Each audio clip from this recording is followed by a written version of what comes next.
Halaman berapa? 19. A'udzubillahi minasyaitonirrajim. Bismillahirrahmanirrahim. Bab khutbah ya. Faslun ini bab. Faslun ini bab surutul khutbataini. Surutul khutbataini. Ini bab yang menerangkan syarat-syarat khutbah dua. Ya, khutbah dua itu ya khutbah pertama, khutbah kedua itu disebut khutbataini. Surutul khutbataini, beberapa syaratnya khutbah dua. Asyaratun, ada 10. At-toharatu, surutul khutbataini, beberapa syaratnya khutbah dua. Asyaratun, ada 10. At-toharatu, yang pertama suci. Kemarin sudah dijelaskan ya bedanya syarat dengan rukun. Kalau syarat itu tidak ada kaitannya dengan khutbah langsung. Tapi kalau rukun ya langsung berkaitan dengan khutbah. Tidak ada kaitannya dengan khutbah tapi menjadi sahnya khutbah. Yang pertama at-toharatu, suci anil hadatsaini, dari dua hadas. Ini hadas kecil, hadas besar. Ini kan nggak ada kaitannya dengan khutbah langsung ya. Itu disebut syarat. Tapi kalau rukun itu ya pas pelaksanaannya khutbah itu masuk dalam rukun. Anil hadatsaini, dari dua hadas, al asghari yang kecil, wal akbari dan hadas besar. Al asghari dari hadas kecil, wal akbari dan hadas besar. Jadi yang pertama suci dari hadas, baik hadas kecil maupun hadas besar. Yang kedua wat toharatu, dan suci anin najasati, dari najis. Jadi kalau kalian kentut ini itu nggak punya wudhu, khutbah itu nggak sah. Kalau kalian misalkan punya kewajiban mandi junub, misalkan ngimpi basah, itu harus mandi junub. Kalau nggak mandi junub juga nggak sah khutbahnya. Yang ketiga yang berapa tadi, dihitung aja sendiri ya. Wat toharatu anin najasati, dan kedua suci dari najis. Fit thawbi, di dalam pakaiannya. Jadi pakaiannya harus bersih harus suci dari najis. Kalau pakaian yang dipakainya ada najis, ketahuan ada najis, khutbahnya nggak sah. Wal badani, dan suci badan. Jadi badan kalian juga harus bersih, suci, bukan hanya sekedar bersih, tapi harus suci. Wal makani, dan tempatnya khutbah.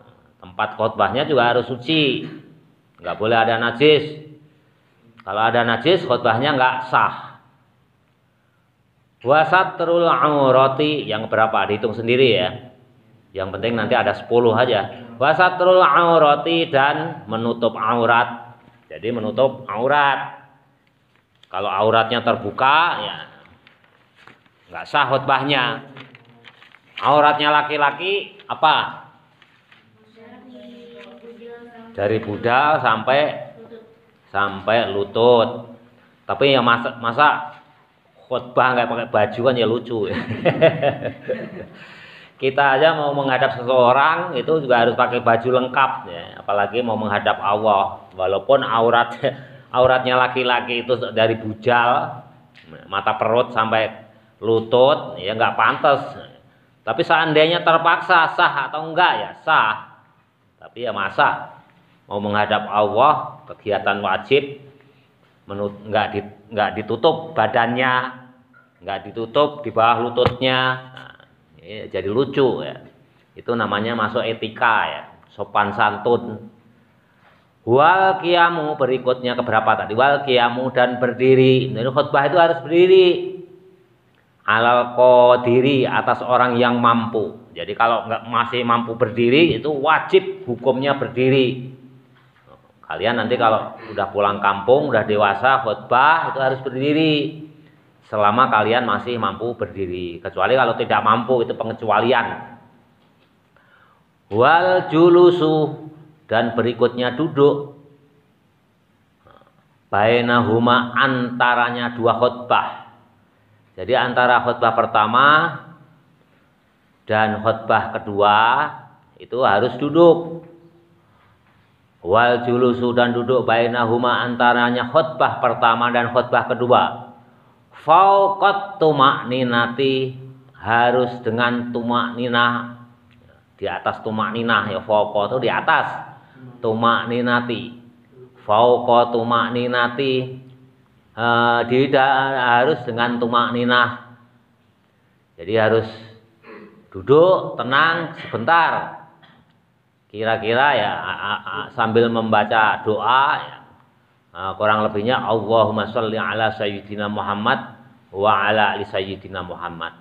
Nanti dalam bab lain, fikih lain, termasuk duduk di antara dua khutbah itu termasuk mustajabah kalau kalian berdoa.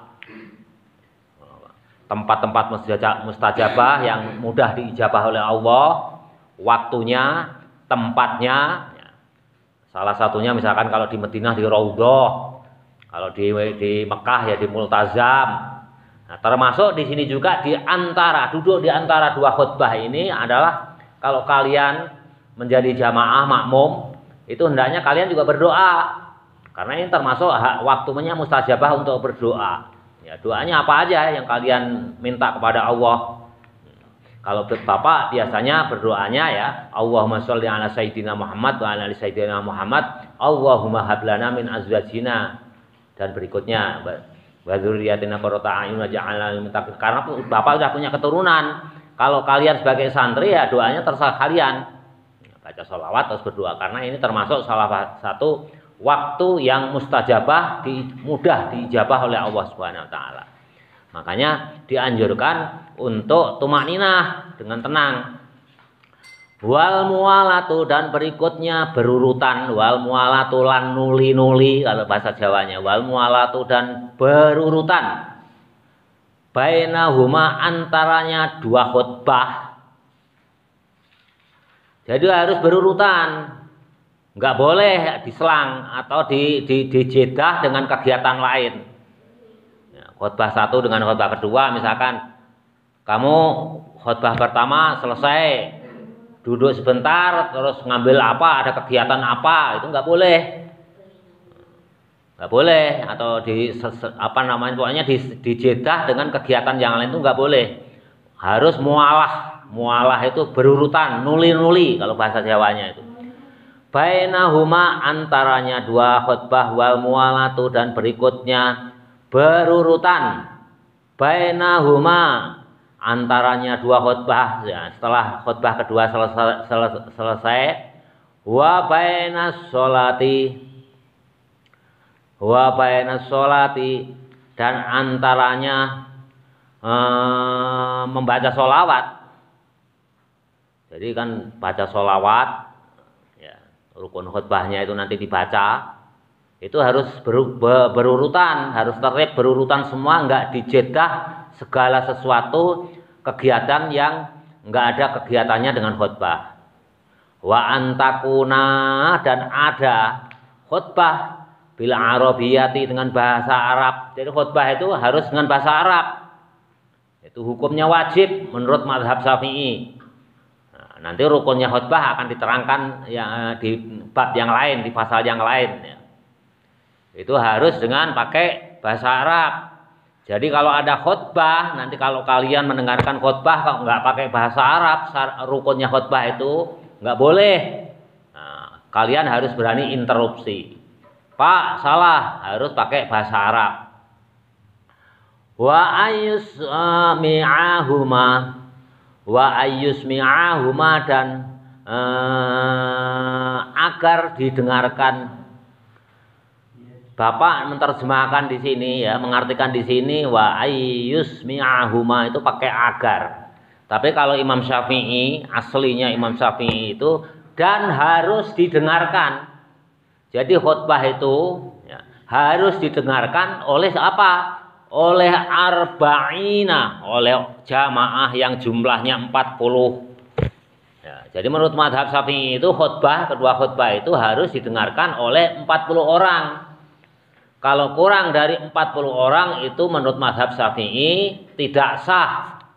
Itu menurut mazhab Syafi'i. Tapi ya sekarang berkembang, ya memang dari dulu juga berkembang. Ini sulit diterapkan ya. Kalau suatu kaum, suatu kampung jamaahnya kurang dari 40 ya tentunya sulit kita akan mendapatkan sampai 40 orang. Ya, akhirnya ya kurang 40, apakah boleh? Ya akhirnya mazhab Syafi'i itu membolehkan. Tapi hukum pokoknya mazhab Syafi'i itu harus minimal 40 orang. Itu mazhab Syafi'i. Kenapa demikian? Karena mazhab Syafi'i itu berpendapat. Zaman dulu waktu dikarang kitab ini pernah saya sampaikan, kalau jamaah itu kumpul mencapai 40 orang, biasanya itu salah satu dari 40 orang itu ada wali. Ada wali. Nah, nanti di hadis arba'in ketemu nanti bab wali ya.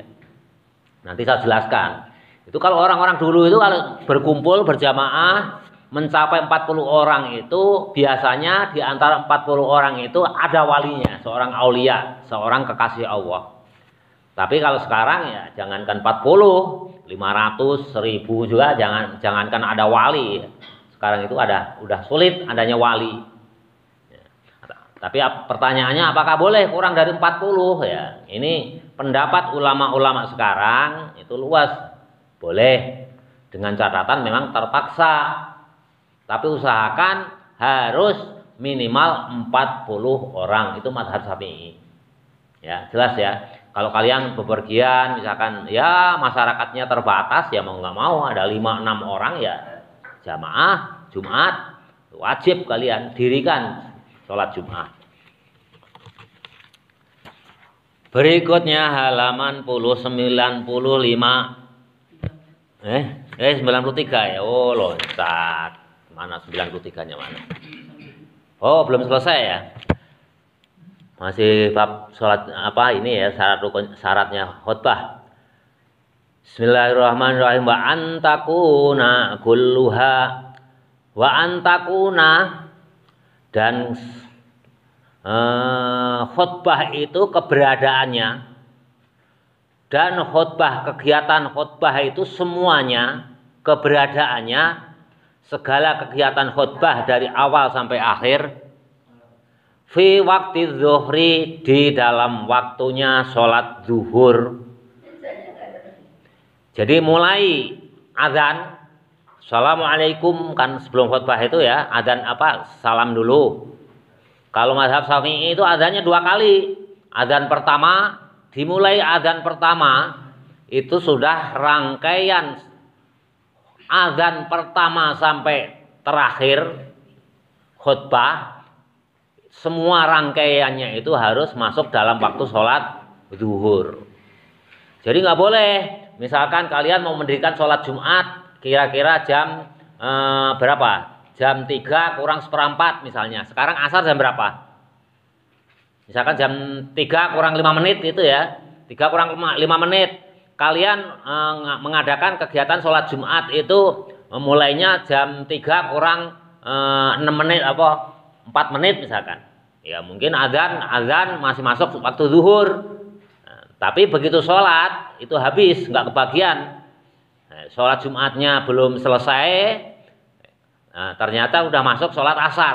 Itu sholat Jumatnya tidak sah. Berbeda kalau kita sholat zuhur, rakaat pertama yang penting masih masuk sholat waktu zuhur, tiba-tiba rakaat kedua udah habis, itu masih sah. Tapi kalau Jumatan enggak, di sini jadi jelas. Wa antakuna kulluha fi waktu zuhri, semua kegiatan sholat Jumat itu semuanya masih masuk dalam kegiatan waktu dalam sholat waktunya zuhur. Jelas ya? Kalau kalian sholat zuhur misalkan baru dapat 1 rakaat, rakaat kedua tiba-tiba azan asar, itu sholat zuhur kalian itu masih sah. Tapi kalau Jumatan nggak sah. Ya, harus semua rangkaian kegiatan dari azan pertama ya. Kalau azannya 2 kali seperti Al-Hidayah kan azannya 2 kali. sampai dengan assalamualaikum selesai salat Jumat, semua masih dalam bingkai waktunya sholat duhur. Jelas ya? Nah, ini Safinah juga mau selesai nanti. Kalau sudah tamat, nanti Bapak akan sorogan satu persatu maju. Ya, Bapak bacakan, kalian menirukan. Jadi kalian juga biar bisa baca nanti ya. Jadi keluar dari pesantren di Ranca Kemit itu kalian bisa baca kitab Safinatun Najah. Berikutnya, Bismillahirrahmanirrahim. Faslun alladzi yalzamu lil mayyiti. Ya, ini udah pindah fasal ya. Faslun ini bab alladzi yalzamu, yang lazim, lil mayyiti, bagi mayit. Nah, ini orang yang mati, ini menerangkan mayit. Arba'u khisolin, ada 4 perkara. Jadi kalau ada orang yang meninggal, itu umumnya ini bicara hukum umum, bukan hukum darurat. Kalau ada darurat ini itu, tapi yang dibicarakan dalam kitab Safinatun Najah ini hukum umum. Alladzi yalzamu, yang lazim, lil mayyiti, bagi mayit, arba'u khisolin, ada 4 perkara. Arba'u khisolin, ada 4 perkara. Husluhu, yang pertama, husluhu, memandikan mayit. Wa takfinuhu, dan yang kedua mengkafani. Mengkafani itu membungkus dengan kain ya. Mengkafani mayit. Wassolatu, yang ketiga menyolatkan alaihi, atas mayit. Wa dafnuhu, dan yang keempat wa dafnu, dan mengubur, menanam. Jadi dafnun itu makna dasarnya itu menanam ya, bukan mengubur. Wa dafnuhu, wa dafnu, dan menguburhu, kepada si mayit. Artinya apa? Yang 4, wa dafnuhu, dan mengubur si mayit. Jelas ya? Jadi kalau lazimnya ada orang yang meninggal itu hukumnya ada 4. Yang pertama memandikan, itu wajib. Yang kedua mengkafani, yang ketiga menyolati, dan yang keempat mengkubur. Beda halnya sekarang di Palestina, sekarang perang. Nah, Palestina, rakyat kita Palestina itu sudah ada kurang lebih hampir 12.000 yang meninggal ya. Kalian makanya harus mendoakan saudara kita yang ada di Palestina, dibombardir oleh Israel, kurang lebih hampir mendekati 12.000 sampai hari ini yang meninggal. Itu semuanya mati syahid. Jadi kalau orang mati syahid itu tidak wajib untuk dimandikan, tidak wajib untuk dikafani, langsung. Itu ada ya, waktu zaman Rasul, ini lucu. Nanti saya jelaskan panjang lebarnya, ini lucu. Ada Rasul itu ada ya, diajak perang sama Rasul. Diumumkan tiba-tiba ada pengumuman, hari ini kita mau berangkat perang. Nanti detailnya akan Bapak jelaskan di bab itu ya. Nah, ini apa ya, orang ya macam-macam. Ada ini malam diumumkan, di hadis itu nggak dijelaskan ini kejadiannya malam atau siang. Nah, ini tiba-tiba ini diumumkan, ayo perang, berangkat perang. Karena orang berbondong-bondong ingin berjuang untuk mencari kemenangan. Toh seandainya mati, ini mati syahid. Nah, ada ini lucu, kejadian lucu sahabat itu macam-macam ya. Waktu diumumkan Nabi ngajak perang itu ada orang yang lagi ngelonin istrinya. Ya, Bapak nggak jelasin ya, kalian masih remaja. Masih keadaan ngelonin istrinya. Artinya apa? Dia punya junub. Begitu dengar pengumuman langsung berangkat perang. Wah, berangkat perang. Akhirnya banyak yang mati syahid, termasuk yang sedang ngelonin istrinya berangkat ke perang ya, dalam keadaan masih punya junub, perang hanya mati. Kalau orang mati itu kan malaikat yang ngurus orang yang mati syahid itu kan ada panitianya itu. Wah, pokoknya ya dimakamkan, nanti terus orang yang mati syahid itu rohnya langsung diantarkan menuju surga.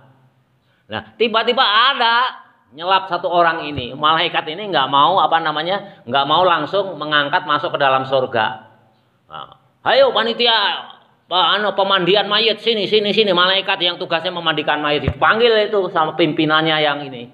Akhirnya datang itu, akhirnya dimandikan itu. Dimandikan karena apa?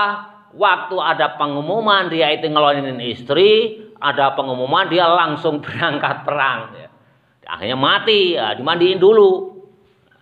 Nah, karena apa? Dalam hadis itu yang ini dia wajib dimandikan itu karena orang yang mati syahid. Tapi ini karena punya junub, orang yang junub itu juga dimandikan. Sehingga yang memandikan siapa? Malaikat. Makanya kalau kalian nanti di Indonesia ada perang ya, kalau ingin dimandikan malaikat, punyalah junub, berangkat perang, nanti dimandikan. Dimandikan oleh malaikat. Lantas siapa? Lantas Nabi itu tanya ke istri sahabatnya itu. Nanti saya jelaskan detail bab ini ya. Nah, nanti kalau ketemu hadisnya. Ditanya istrinya itu. Nah, wahai Nduk, wahai Nyi. Nah, Neng kalau orang Sundanya. Kenapa suamimu itu kok enggak sama malaikat enggak langsung dimasukkan surga, tapi tiba-tiba dibentuk panitia untuk dimandikan dulu. Nah, istri yang ditinggal mati syahid suaminya itu menjawab, "Ya Rasulullah, saya itu sebetulnya malu menyampaikan ke Anda ya Rasul. Karena suami saya dengan saya sewaktu mendapatkan pengumuman ajakan perang dari baginda dari Anda ya Rasul, aku dengan suamiku itu masih dalam keadaan kelonan. Sehingga suamiku mempunyai junub dan dia tidak ada sempat waktu untuk mandi. Ya, karena di Arab itu juga zaman waktu itu air juga susah ya. Langsung berangkat perang. Nah ini ketawa ini. Sahabat itu yang dengar ketawa semua ini. Wah kalau gitu nanti sahabat yang lain yang dengar, saya punya cita-cita. Nanti kalau pas saya junub langsung berangkat perang. Sehingga saya dimandikan oleh malaikat panitia yang memandikan orang yang mati syahid. Jadi dua kenikmatan. Ya, saking nikmatnya itu agama Islam itu nikmat. Jadi ini yang di Safinatun Najah itu hanya khusus, makanya di sini bahasanya yalzamu lazimnya. Nah, kalau di Palestina yang korban perang sekarang itu ya banyak nggak dikafani nggak apa ya makamkan secara massal pakai bulldozer dijejer-jejer, pokoknya langsung dimakamkan gitu aja. Itu kalau mati syahid. Yang dibicarakan di sini adalah lazimnya. 95 kok terbalik-balik sih kitab Bapak ini. Ya nggak wajib kalau dimandikan dulu. Makanya Nabi Muhammad nggak berani memandikan, bukannya nggak tahu, nggak berani memandikan. Tahu kalau ada sahabatnya itu yang punya junub pasti dikasih tahu oleh Allah ya. Tapi ya prosedurnya orang yang mati syahid itu nggak boleh dimandikan langsung. Nah ini malaikat ya melihat prosedur. Malaikat itu kan juga melihat prosedur. Malaikat prosedur kalau mati syahid langsung masuk surga. Tapi karena ini punya junub, walaupun syahid ini menghilangkan junubnya dulu. Jadi fikih itu urut. Seandainya nggak urut, nanti yang bingung kita semuanya. Bismillahirrahmanirrahim, halaman 95. Faslun, ini bab aqallul ghusli. Aqlul ghusli, sedikit-dikitnya memandikan. Ya, maksudnya memandikan jenazah ya. Jadi bahasa itu kadang-kadang terbatas ya, yang dibicarakan jenazah mayit ya di sini enggak dijelaskan aqlul ghuslil janazati ya, terlalu panjang. Ya karena babnya ini masih kaitannya dengan orang yang mati, makanya ini ghusli ini maksudnya ya memandikan jenazah. Aqlul ghusli, sedikit-dikitnya memandikan jenazah. Takmimu badanihi. Takmimu badani, takmimu meratakan atau menyempurnakan badanihi ke seluruh badan.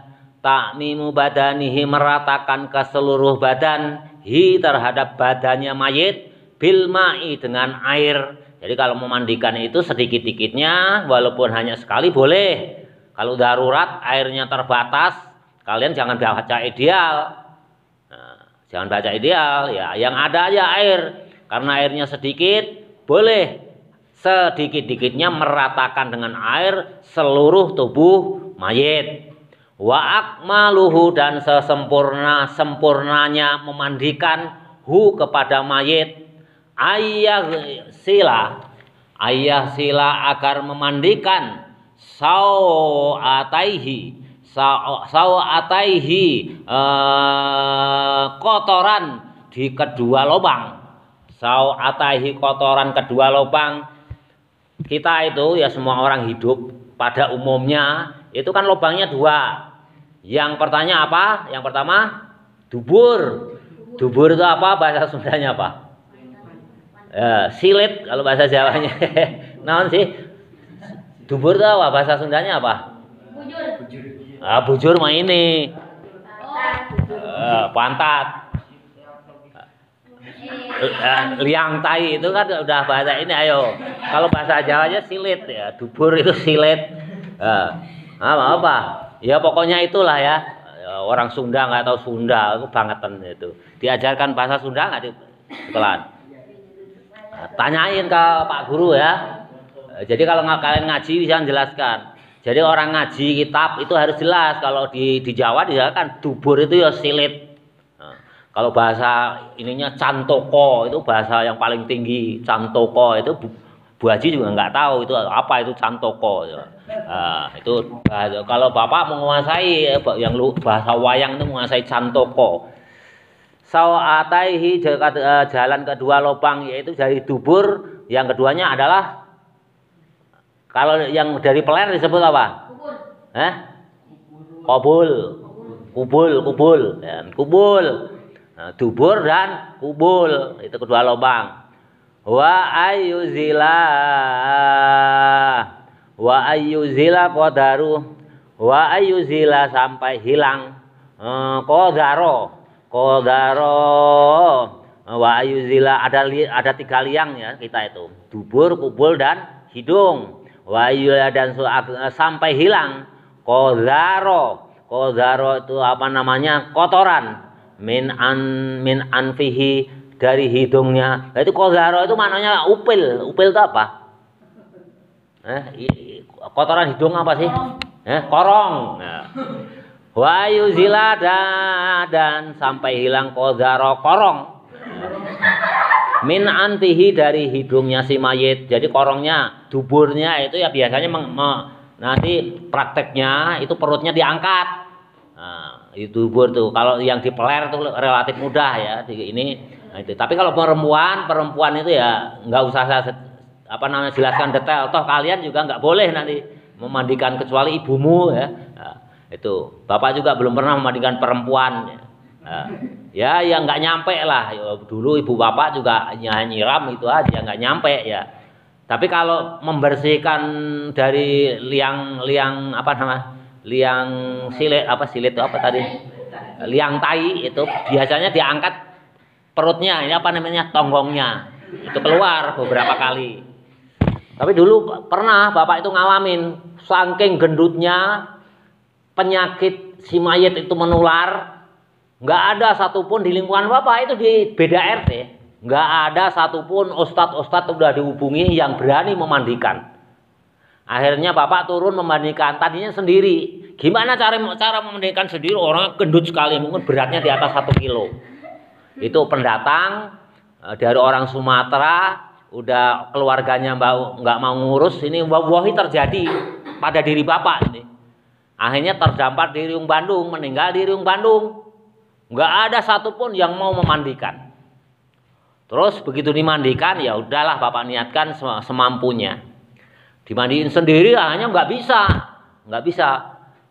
Nangis sampai Bapak itu hampir nangis itu. Tolonglah bantukan miringkan badannya. Bapak mau memiringkan badannya ini nggak bisa. Buah-buah ini terjadi ini pada diri Bapak ini karena mengidap penyakit menular, pada takut semua. Akhirnya datang seseorang itu membantu, tolong miringkan badannya. Ya akhirnya sesampainya itu bujurnya itu di liang tainya itu ya Bapak kodokin tanpa alas apapun Bapak itu. Udah pasrah ke Allah, kalau memang saya kehendaki tertular ya Allah, kalau itu kehendakmu berikan kepadaku. Tapi aku tetap mohon perlindungan kepadamu. Bapak bersihkan ya tentunya nggak sebersih selazimnya orang membersihkan dubur. Biasanya diangkat punggungnya itu diangkat gitu bisa bersih, ini enggak. Wah, itu luar biasa pengalaman yang tidak akan mati terlupakan sampai mati. Tidak ada satupun ustadz, biasanya ustadz itu akan seneng tuh. Kalau ustadz tadi kan dapat amplop, dapat angpau itu. Ya. Paling enggak 300.000 memandikan jenazah itu. Tapi waktu itu tidak ada satupun, akhirnya kerjain sama bapak hanya sekedar memandikan. Setelah itu bapak pimpin, saya arahkan silahkan kafani, masa ngafani aja nggak bisa.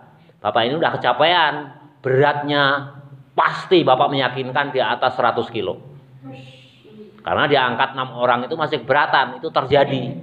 Ya, ini darurat. Kalau darurat ya bapak pasrahkan, tapi lazimnya ya cara membicarakan dubur itu ya diangkat punggungnya di sini. Itu nanti akan keluar banyak. Ya, itu gampang. Ya, ini berbagi pengalaman.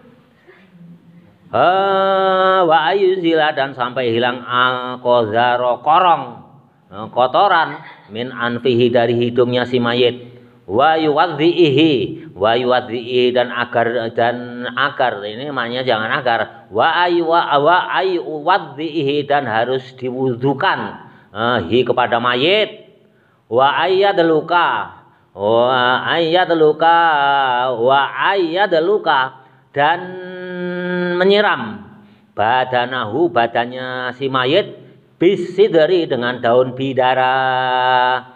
Nah, daun bidara itu kalau di Riung Bandung di lingkungan Bapak itu di lingkungan itu masih dilestarikan ya. Masih dilestarikan, diusahakan memakai daun bidara. Ini salah satunya konon. Bapak sendiri belum pernah mendengarkan penelitian yang valid. Itu termasuk salah satu daun-daunan di samping baunya juga harum, juga membunuh kuman-kuman. Gitu. Tapi ini sifatnya sekarang udah jarang. Disiramkan dengan daun bidara. Tapi ini udah jarang. Kalian nanti cari tahu daun bidara itu kayak apa, ya. Ini tapi ke mazhab Syafi'i menyarankan yang terakhir hendaklah disiram dengan daun bidara. Nah, daun bidara itu kayak apa ya Bapak nggak bisa jelaskan. Nanti cari tahu ke kampung, Pak Ustadz, daun bidara itu kayak apa. Berikutnya Bismillahirrahmanirrahim. Wa ayyasubbal ma'u dan menyiram alaihi dengan atas si mayit dengan daun bidara salasan dengan 3 kali. Jadi menyiram dengan daun bidara tadi 3 kali. Jadi Bapak itu menunggu orang syakaratul maut itu tugas sehari-hari ya. Kalau udah ada orang menjelang mati itu pasti panggil Bapak. Nah, itu udah terbiasa. Nah, itu biasakan. Jadi sehingga kalau kalian menunggui orang mayit, apalagi memimpin mentalkin orang yang mau meninggal, nanti hati kalian itu menjadi lunak. Menjadi lunak, mudah menerima kebenaran. Gimana sih sakitnya orang meninggal? Ya, Bapak udah pengalaman, mungkin lebih dari 10 kali itu udah memimpin nalkin orang yang meninggal dunia. Ya. Jadi talqin itu boleh. Udlubul ilma minal mahdi ilal lahdi. Jadi sampai ke liang lahat juga boleh. Mencari ilmu itu wajib bagi orang muslim dari ayunan sampai ke liang lahat. Bahkan konon masih di dalam kandungan pun sudah bisa mencari ilmu. Makanya kadang-kadang orang ya ada paham orang wah udah nggak bisa masih dalam kandungan itu bacakanlah Quran, biasakan mendengarkan kalimah thayyibah. Di dalam kandungan boleh, tapi di dalam kubur nggak boleh itu kalau tetangga sebelah itu ya. Kan aneh kan sama kasusnya kan beda alam. Alam kandungan dengan alam dunia udah beda. Boleh. Bahkan mereka tetangga sebelah itu menganjurkan. Tapi kalau alam dunia dengan alam kubur mentalkan nggak boleh, ini kan lucu. Padahal jelas utulubul ilma minal mahdi ilal lahdi, dari ayunan sampai ke liang lahat. Itu boleh. Harusnya ya boleh lah berbeda pendapat. Kalau tetangga itu nggak ada talqin di kuburan, boleh aja dia pendapat dia. Tapi jangan membid'ahkan. Tapi sekali membid'ahkan, kita khususnya Bapak pasti dilawan. akan dilawan kalau dia membid'ahkan, ya. Tapi kalau hanya sekedar berbeda pendapat ya silahkan, kamu saya a'maluna a'malukum a'malukum. Masih satu jam berapa ini? Jam 4. Dikit lagi ya. 2 bab lagi ini pendek-pendek. Nah, nanti pokoknya setelah khatam kajian Safinah nanti sorogan satu persatu maju 5 menit 5 menit Bapak membacakan, kalian menirukan, harus bisa baca, harus bisa mengartikan. Jadi keluar dari ranca kemit itu kalian nggak harus bisa baca sendiri. Tuh, saya bisa. Ada nilai tambahnya, ya. Bukan hanya mendengarkan gini juga manfaatnya gede, kalian udah tahu kan ya.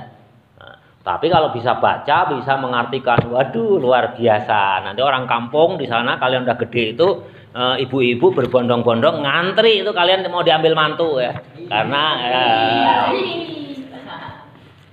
Bismillahirrahmanirrahim halaman 96 masih ya. Faslun ini bab Faslum ini bab aklul kafani. Aklul kafani sedikit-dikitnya mengkafani mayit. Sedikit-dikitnya membungkus mayit. Saubun dengan baju yang umum. Wa akmaluhu dan sesempurnanya mengkafani mayit. Lirrajuli bagi orang laki-laki. Salasun tiga lafaifa lapis. Nah, jadi sedikit-dikitnya saubun pakai baju yang umum. Jadi artinya apa? Artinya seandainya tidak ada kafan, tidak mori itu apa? Kain. Tidak ada kain yang mencukupi, ya udah pakai baju aja yang bersih, ganti baju itu sudah cukup. Ya, itu sedikit-dikitnya. Karena apa? Nanti kalau secara detail, nah, makanya harus pintar kalian. Nanti ketemu di Fathul Mu'in namanya kitabnya. Itu dijelaskan. Zaman Rasul itu ada. Aneh zaman Rasul itu. Jadi kalian itu jangan bicara ideal. Ideal itu boleh. Yang sempurna, ideal itu sempurna. Ya, sedikit-dikitnya harus 3 lapis dengan kain yang menutupi. Tapi jangan zaman Rasul itu terjadi. Jadi mau mengkafani mayit, mau membungkus mayit itu kalau ditarik ke atas, kakinya kelihatan. Tapi kalau ditarik ke bawah, mukanya kelihatan. Jadi kayak ciluba ya. Kayak ciluba, ditarik ke bawah, ciluba. Itu mukanya kelihatan. Artinya nggak tertutup semua. Akhirnya apa? Nah, menyimpulkan bahwa zaman Rasul itu yang ditutup mukanya. Jadi kakinya kelihatan atung ya. Jadi kalian takut ya, atung. Akhirnya apa? Ya kakinya itu ditutup dengan daun. Nggak tahu dengan daun apa, apakah pelepah korma atau apa, nggak dijelaskan. Ya ditutup, ya, itu boleh. Tapi kalau idealnya, paling sempurnanya adalah salasun lafaifa 3 lapis. Jadi harus 3 lapis. Walil mar'ati dan bagi perempuan komisun. Komisun itu baju juga. Komisun baju apa ya? Kok gamis? Komisun baju kurung. Kalau orang kuno itu memaknai kurung. Baju kurung itu biasanya anak SMP. Itu pakai bawahan sama atasan. Itu komis atau gamis. Itu komisun baju kurung. Kalau orang-orang Kiai salaf itu memaknai baju kurung. Nggak tahu ya. Ya Allahu a'lam bishawab lah. Nanti dijelaskan komis itu istilah Arab. Tapi kalau Bapak mengetahui dari bapaknya Bapak ya, Mbah Bahran dulu menjelaskan itu komisun itu klambi kurung. Wahimarun lan baju khimar. Baju khimar itu terusan. Baju khimar itu terusan. Nah, nanti tolong dikonfirmasi kepada yang lebih ahli dari Bapak. Komis itu apa? Khimarun itu apa? Hanya dulu Bapak diberikan penjelasan oleh Mbah Bahran ya, bapaknya Bu Haji itu. Komisun itu baju kurung, wa himarun lan baju terusan. Baju terusan. Wa izarun lan baju izar. Baju izar itu yang enggak dijahit. Nah, itu. Kan ada yang baju yang enggak dijahit hanya diselapkan gitu. Nah, nanti lebih detailnya kalian tanya lagi masalah berbaju ini. Karena Bapak kemampuan Bapak terbatas menerangkan komisun baju kurung sama khimarun baju lurusan, wa izarun dan izar itu terbatas. Jadi Bapak itu enggak mengada-ada, ya kalau terbatas ya terbatas. Semampu baca. Bapak komisun itu baju kurung, kayak orang SMP itu atasan sama bawahan, itu baju kurung. Wa khimarun dan baju terusan itu ya baju terusan. Itu ya enggak ada sambungannya. Wa izarun dan izar itu biasanya enggak dijahit. Ya, enggak dijahit makanya diselapkan udah gitu. Walafatani dan idealnya 2 lapis. Jadi idealnya 2 lapis. Tapi yang ketiga tadi komis, khimar dan izar itu di Indonesia di kita itu umumnya udah enggak dipakai. Bapak belum pernah menemui dengan komis, dengan khimar maupun dengan izar. Yang ada ya dengan kain kafan, walafatani dan 2 lapis. Jadi jelas ya. Kalau laki-laki 3 lapis. Kalau perempuan 2 lapis. Itu sempurnanya, idealnya. Tapi kalau kalian jauh kemana-mana, misalkan ada yang di gunung nggak, ada yang di bukit, kalian menemui cari kain yang untuk jenazah sulit, ya udah samping aja pakai. Nggak ada samping, sarung belah jadi 2, jadi. Ya, jadi udah jangan bicara ideal kalau memang susah. Karena hakikatnya yang ideal itu di dunia itu nggak ada. Jadi kalau kalian cari orang yang ideal, orang tua yang ideal, guru yang ideal, nah sebentar lagi presiden yang ideal pasti nggak akan ketemu. Pasti manusia itu pasti ada sisi yang mengecewakan, ada yang kurang, yang ideal itu nggak ada. Sahabat Nabi ada yang nggak ada yang ideal. Ya, yang ideal siapa? Ya Nabi. Selain Nabi nggak ada yang ideal. Makanya kalian jangan mengharapkan orang yang ideal. Wah, orang tua saya itu harus ideal. Bapak saya itu harus begini. Ibu saya harus begini. Itu namanya hadzun nafsi, kemauan kamu, hawa nafsu kamu. Ya orang itu ada kekurangan. Ibu saya misalkan galak, bapak saya yang sabar. Nah, ibu saya misalkan harus rukun, harus satu rumah tangga. Itu idealnya. Nah, tapi di dunia itu nggak ada yang ideal. Kalau kalian mengingkari itu berarti mengingkari sunnah-sunnah Allah. Biarin aja mengalir aja. Yang penting kalian pokoknya berserah diri pada Allah, ikhtiar, tawakal itu aja. Itu namanya zuhud. Ya. Bismillahirrahmanirrahim. Arkanus sholatil faslun, ini bab arkanus sholatil janazati. Bab yang menerangkan rukunnya sholat jenazah. Satu pasal lagi ya. Bab yang menerangkan arkanus sholatil janazati, yang menerangkan rukunnya. Beberapa rukun sholat jenazah sab'atun ada 7. Al-awwalu yang pertama an-niyatu sunat. An-niyatu niat. Niatnya apa? Madhab Syafi'i usolli sholatal janazati arba'ata takbiratan fardu kifayatan lillahi ta'ala. Kalau panjang-panjang kalian nggak hafal ya pokoknya niat kuring nyolatkeun janazah 4 rakaat fardu kifayah. Boleh ya, dalam hati aja udah ya. Asani yang kedua arba'u takbiratin, 4 takbiran ya, Allahu Akbar 4 kali.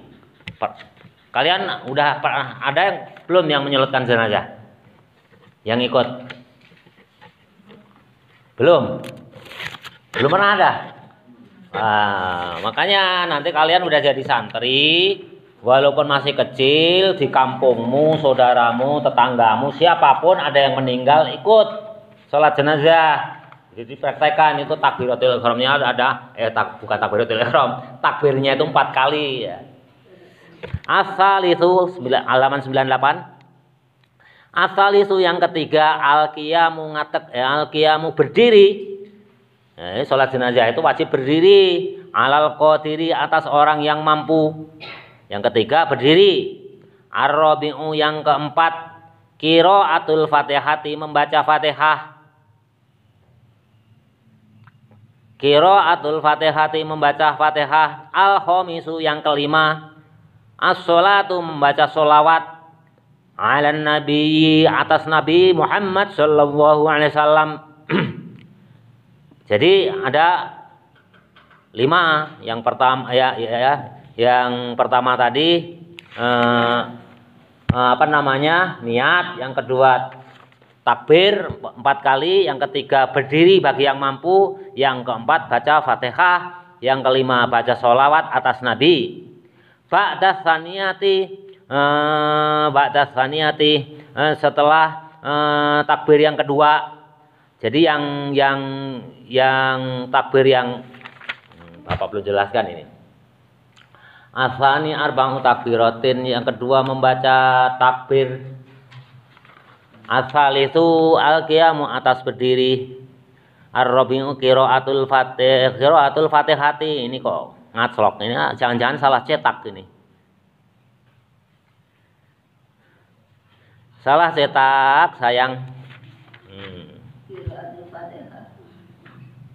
Niat, yang kedua takbir, berdiri, ar-rabi'u qiraatul Fatihati. Oh iya, ini memang ini enggak salah cetak. Hanya salah pemahaman Bapak. Jadi Bapak jelaskan. Asani yang kedua arba'u takbiratin, Asal yang kedua arba'u takbiratin membaca takbir 4 kali. Asal itu qiyamu. Jadi berdiri. Ini susah ya, berdiri dulu atau niat dulu. Dulu pernah disinggung ya. Berdiri dulu atau niat dulu ya. Nah, itu kan sulit. Kalian itu kalau mau sholat ya, sama aja sholat jenazah itu berdiri dulu atau niat dulu? Nah, di sini niat dulu. Awal niat. Dua nana. Kan jalan-jalan juga udah boleh. Mau sholat gitu. Terus ini berdiri. Jadi niatnya dalam keadaan duduk boleh enggak? Ayo, apalagi sambil jalan. Ini berdiri. Ya, makanya kita tuh sholat kadang-kadang keadaan itu tidak bisa dijelaskan dengan bahasa. Oh, harus niatnya sambil berdiri. Niatnya sambil berdiri.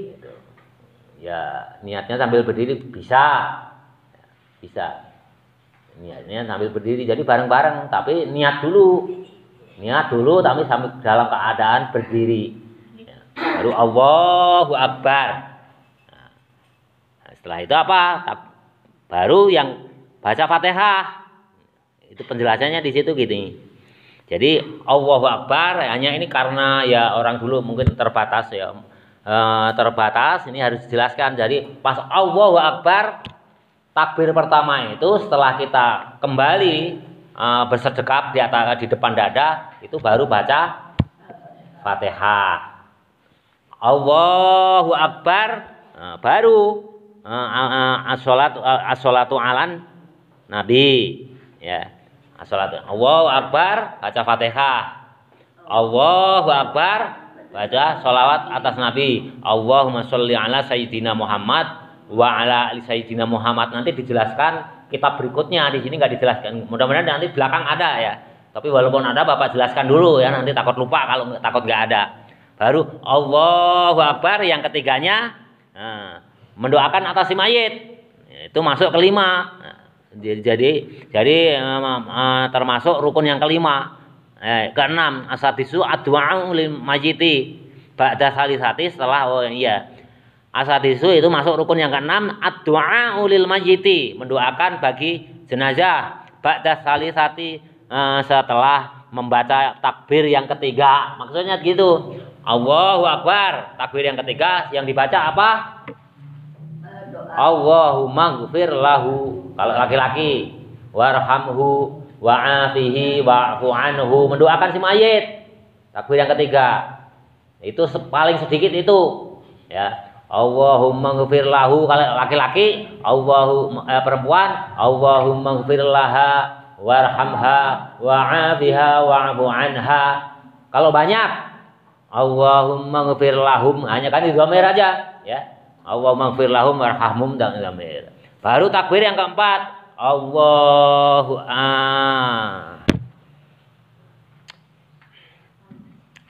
Nah, ini Baca satu. Ini cetakan ini memang membingungkan ini.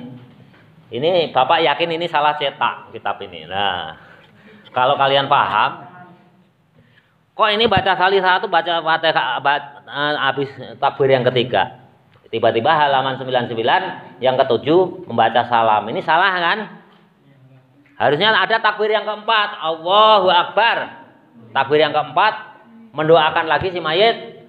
Apa doanya? Allahumma la tahrimna ajrahu wa la taftina ba'dahu waghfir lana wa lahu ila akhirih.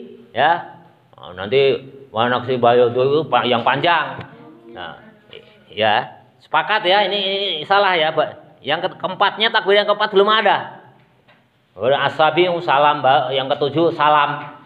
Ini takbir yang keempat ini enggak ada. Wallahi, kesimpulannya Bapak berani menambahkan ini takbir yang keempat belum ada di kitab ini. Ini salah cetak. Oh ini yang lama ini. Ini salah cetak. Ini salah cetak. Nah, salah cetak. Ini salah cetak. Karena as-sadis yang keenam ad-du'a'u lil mayyiti ba'da salisati, setelah takbir yang ketiga. Setelah takbir keempat enggak ada. Nah, ini salah, kesimpulannya Bapak menyimpulkan salah cetak. Tapi mudah-mudahan kesimpulan Bapak salah. Tapi ini yakin, hakul yakin takbir yang keempat belum ada, belum dimasukkan, tiba-tiba salam. Ya. Jadi ini kitab ini salah cetak. Karena apa? Takbir yang keempat juga mendoakan si mayit. Nah, mendoakan si mayit. Tapi hakikatnya ini juga apa namanya? Enggak salah-salah amat. Karena nanti kalau kalian di Fathul Wahhab, ya. Tapi ini belum level kalian. Kalau kalian naik di Fathul Wahhab boleh-boleh aja. Jadi menyolatkan jenazah itu mau takbir 5 kali, mau 6 kali, 7 kali, 8 kali, boleh. Karena ini merupakan zikir. Zikir. Tapi kita yakini ini kita menyolatkan di level kalian, yang menyolatkan mayat itu hanya 4 takbir. Oh, nanti itu bab yang lain, nanti bukan level kalian. Nanti ketemu di Fathul Wahhab kalau kalian ngalim. Bapak aja belum pernah membaca Fathul Wahhab. Kitabnya aja belum pernah melihat Fathul Wahhab itu kayak apa, ya. Tapi Bapak mendengarkan kajian-kajian ulama-ulama besar, di antaranya Gus Baha, di antaranya juga Gus Kausar, Gus Qayyum, menerangkan bahwa sholat jenazah itu adalah termasuk zikir. Mau takbir 5, 6, 7 kali itu boleh. Tapi itu bukan level Bapak nanti yang menjelaskan, ya. Itu level ulama yang lebih tinggi. Satu bab lagi. Jadi as-sabi'u yang ketujuh assalamu, membaca assalamualaikum, ya, assalamualaikum sesingkat-singkatnya ya, assalamualaikum. Assalamualaikum. Satu bab lagi, halaman 99. Bismillahirrahmanirrahim. Faslun, ini bab Aqalud dafni, sedikit-dikitnya menanam mayit, mengubur mayit. Dafnun itu menanam, ya, asli kata lughatnya itu menanam. Tapi nah, kita masa mayit kita artikan menanam kan lucu. Kapan tumbuhnya? Ya, kapan tumbuhnya mayit ya? Aqalud dafni, sedikit-dikitnya mengubur mayit. Hufratun, lopang. Hufratun, lopang. Taktumu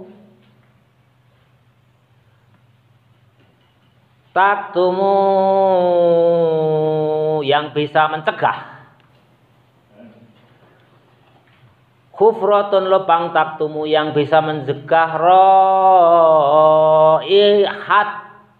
roihatahu roha ya rohu roihan roihatahu, baunya mayit, raihatahu. Kalau raihan itu bau yang segar.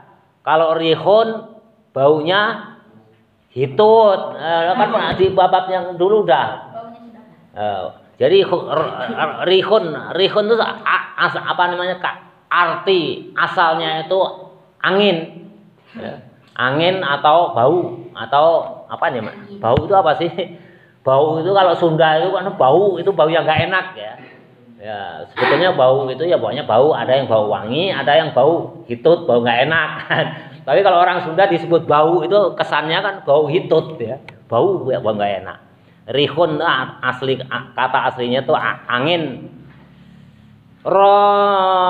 Aklu dafni sedikit-dikitnya menguburkan mayit kufratun lubang taktumu yang bisa mencegah lubang raihatun baunya jenazah wa tahrusuhu dan melindungi lubang minas sibai dari hewan dari binatang yang galak itu apa sih? Galak ya? Buas. Minas sibai dari binatang buas. Binatang buas itu kan makan bangkai ya. Makanya di sini sedikit-sedikitnya lubang itu ya, itu paling sedikit harus bisa melindungi dari bau. Nah, supaya tidak bau sampai muncul ke permukaan bumi. Nah, yang keduanya juga melindungi dari binatang buas. Kalau terlalu dangkal itu nanti dicekerin itu oleh maung, oleh apapun yang suka cari bangkai. Itu tercium itu kan, itu binatang buas itu tercium, itu dicekerin itu pasti diambil dimakan. Makanya ketentuan mazhab Syafi'i sedikit-dikitnya lubang membuat lubang itu adalah melindungi dari bahaya bau yang menyengat serta melindungi dari binatang buas kalau dia dicekerin, dikeluarin, bangkainya dimakan. Jelas? Jelas. Wa akmaluhu dan sesempurnanya lobang komatun itu apa? Komat azan. Komatun sak detek kalau orang berdiri ya gini, sedikit-dikitnya segini. Ini ukuran kalau orang Arab ya yang ini orang Arab segini. Nanti orang yang pendek itu ada suku pendalaman pendek ya, pendek lagi kan. Tapi sak detek itu apa sih bahasa Indonesianya apa? Kok Bapak sepengadet kalau. Apa Ustaz? Sak detek itu bahasa Indonesianya apa? Pokoknya seginilah. Nah, pokoknya sak detek aja bahasa Bapak. Karena bahasa Sunda juga Pengadet sak pengawe. Pengadet saja. Wa komatun sak detek wabastatun dan pokoknya bahasa Indonesianya Bapak nggak bisa itu apa? Komatun nggak ada bahasa Indonesianya. Pokoknya seginilah. Kalau kita berdiri segini, wabastatun dan sak pengawe ditambah ini. Itu paling sempurna. Itu kira-kira berapa meter ini? 2. Ya 2 meteran ya lah kurang lebih. Nah itu sempurnanya itu. Wa akmaluhu dan sempurnanya lubang mayit hufrah komatun apa Bapak ngartikannya? Komatun sak detek wa bastotun dan sak pengawe ya karena bahasa Indonesianya enggak ada. Wa yudha'u dan diletakkan hodun pipi hoduhu pipinya jenazah. Pipinya mayit alat turabi di atas tanah ya, di atas debu maksudnya ya tanah ya. Wah jadi dikuburkannya itu sak detek sak pengawe kurang lebih 2 meter nah, dimasukkan ke dalam lubang pipinya itu harus menempel tanah. Jelas ya, nah, mudah dipahami. Makanya nanti kalian pokoknya khatam ini mungkin 3-4 kali pertemuan lagi khatam sorogan. Makanya rajin-rajinlah dari sekarang ngasih sakal harokat. Nah kayak kalau nggak rajin nanti bingung nanti. Ayo rajin-rajinlah sakal atau harokat. Jadi walaupun belum tahu ilmu nahwu, nah, udah bisa bacanya benar. Berikutnya Wa yajibu dan diwajibkan taujihuhu menghadapkan wajahnya mayit, mayit, wa yajibu dan wajib taujihuhu menghadapkan wajahnya mayit ilal kiblati menghadap kiblat. Jadi kakinya tidak diwajibkan kalau mazhab Syafi'i. Wah, kakinya harus kena tanah. Nah, itu tidak. Di kitabnya nggak ada. Nah, mazhab Syafi'i nggak ada ya. Tapi pada umumnya dikenakan tanah. Ya, kita ikut aja lah, nggak mudah lah. Buka kain kafan yang di atas. Biasanya kesulitan itu membuka kain kafan di posisi kaki. Itu sulit sekali, pengalaman Bapak itu sulit, apalagi dulu ngukurnya nggak pas tadi. Atau juga udah diukur di pas, dimasukin makam, jenazahnya, mayatnya jadi manjangan. Ini udah sering terjadi. Sekali lagi ya, Bapak jelasin ya. Paling sulit menguburkan jenazah itu membuka tali kafan di bagian kaki. Karena apa? Pertama, waktu membuat lubang, ukurannya itu tidak pas. Salah ngukur ya. Misalkan harusnya 1 meter 60 cm, tiba-tiba ngukurnya hanya 1 meter 59. Nah, berarti kan 160 hanya 159 ya, kan sempit. Atau 160 duduknya juga pas 160. Itu susah sekali nanti buka tali di kain kafan kaki. Harusnya ya 160, idealnya ya gali kuburannya kan 163. Jadi ada peluang tangan itu dimasukkan untuk mengodok tali kain kafan kaki. Yang ketiga, atau penggalinya yang salah. Gali kuburnya, tukang galinya ngukurnya nggak benar. Atau yang keempat, ini sering beberapa kali Bapak alami, sampai yang ngukur itu Bapak tanya itu sampai sumpah-sumpah, bukan hanya sekali 2 kali. Bener Mas, gitu kalau manggil Bapak itu Mas. Tadi ngukurnya udah bener bahkan 3 kali, karena Bapak nyuruhnya itu harus hati-hati diukur dengan pas. Yakin sampai sumpah ya. Bener, tadi udah diukur misalkan 160, udah bener 3 kali. Dan memerintahkan ke tukang kubur digali paling enggak 165. Ya. Begitu di ini sempit itu pas. Malah sampai ditekuk itu kakinya itu Bapak tekuk. Udah nyuruh itu ada apa, ada itu mau digali lagi udah nggak mungkin. Tekuk aja tekuk.